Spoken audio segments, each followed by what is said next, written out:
बिस्मिल्लाहिर्रहमानिर्रहीम। अस्सलाम वालेकुम। ईरान अभी जो सरप्राइज़ देने जा रहा है, ना तो ये प्लान का हिस्सा था, ना डील का हिस्सा था और ना ही दुनिया के किसी इंटेलिजेंस ने अपनी ज़िंदगी में कभी ये सोचा था। लेकिन ईरान ने ये फैसला कर लिया है। अभी तक जैसा कि आप लोग जानते हैं, स्ट्रेट ऑफ हॉर्मज़ की लड़ाई जारी है और ईरान अटैक करना चाहता है, ये सब कुछ। लेकिन ईरान ने अभी एक चीज़ पर फैसला किया है। पहले ये लोग क्या करने जा रहे थे कि हम लोग चाइना की करेंसी युआन या क्रिप्टो में काम करेंगे, लेकिन अब इन्होंने प्रपोजल दिया है कि हमारी करेंसी ईरानी रियाल डाउन हो गया है और हम पर लगी हुई हैं पाबंदियां। और इसके अलावा जो नुकसान हुआ है कि दुनिया भर में हमारे एसेट फ्रीज किए जा रहे हैं और इसी वजह से ईरानी करेंसी गिरती जा रही है और इतनी गिरती जा रही है कि इस वक्त डॉलर के मुकाबले में ईरानी करेंसी $1 के बदले में 17 लाख ईरानी रियाल चाहिए।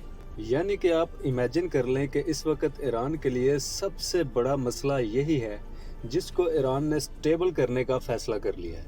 अब ये सब कैसे होगा? जाहिर सी बात है, दो ही तरीके हैं, या तो बहुत ज़्यादा डॉलर आपके मुल्क में आए या फिर लोग आपकी करेंसी को ख़रीदना शुरू कर दें। अब ज़रा मास्टर प्लान देखें ईरान का। ये जो ईरान कार्ड इस्तेमाल करने जा रहा है, ये तो पता ही नहीं था किसी को। इन्होंने फैसला ये किया है कि सिस्टम इस्तेमाल करेंगे चाइना का, स्विफ्ट नहीं करेंगे। स्ट्रेट ऑफ हॉर्मज़ की पेमेंट लेंगे चाइना की करेंसी युआन के अंदर। पहले ये प्लान हुआ था और अब इनका प्लान क्या हुआ है, अब हम पेमेंट वसूल करेंगे सिर्फ ईरानी रियाल में।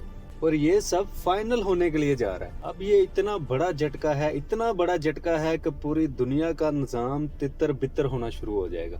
देखें, ये जो ईरानी रियाल है, ये इतनी वीक करेंसी है कि ये दुनिया में कहीं पर इस्तेमाल नहीं होती सिवाय ईरान के।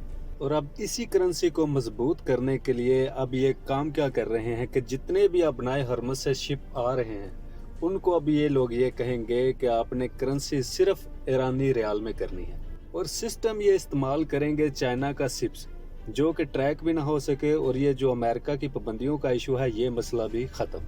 अब इससे क्या होगा? मिसाल के तौर पर आपने अपनाए हरमज से एक शिप निकालनी है, जिसके लिए आपने $2 लाख ईरान को पे करने हैं, जो कि अभी ईरान US डॉलर एक्सेप्ट नहीं करेगा।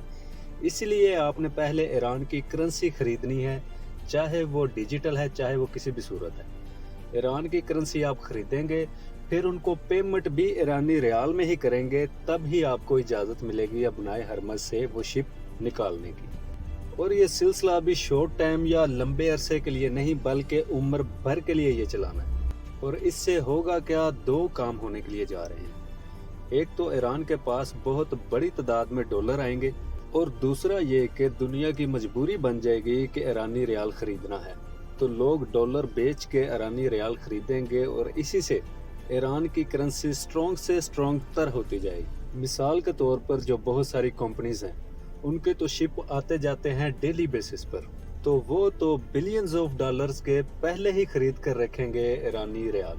उनको चाहे आप डिजिटल फॉर्म में रखें या कैसे भी रखें। और अब दुनिया मजबूर हो जाएगी और लाइनों में लग के ईरानी रियाल को खरीदेगी। और यही ईरान का इतना बड़ा सरप्राइज है दुनिया को, और यही इसका मास्टर स्ट्रोक है जो किसी ने सोचा भी नहीं था। अब इस सारे मरहले में जो सबसे अहम बात है कि पहले अमेरिका लगाता था ईरान पर पाबंदियां, और अब अमेरिका लेट्स से कि पाबंदियां लगाता है, लेकिन अब वो कैसे जाएगा? पहली जो बात है, जो चाइना का सिप सिस्टम है, वो तो ट्रैक ही नहीं होता, और अमेरिका कैसे अब पाबंदियां लगाएगा, क्योंकि वो चाइना का सिस्टम है। और यही वो सिस्टम है जिसने ट्रंप को भी पागल कर दिया है और दुनिया को बड़ा सरप्राइज दिया है।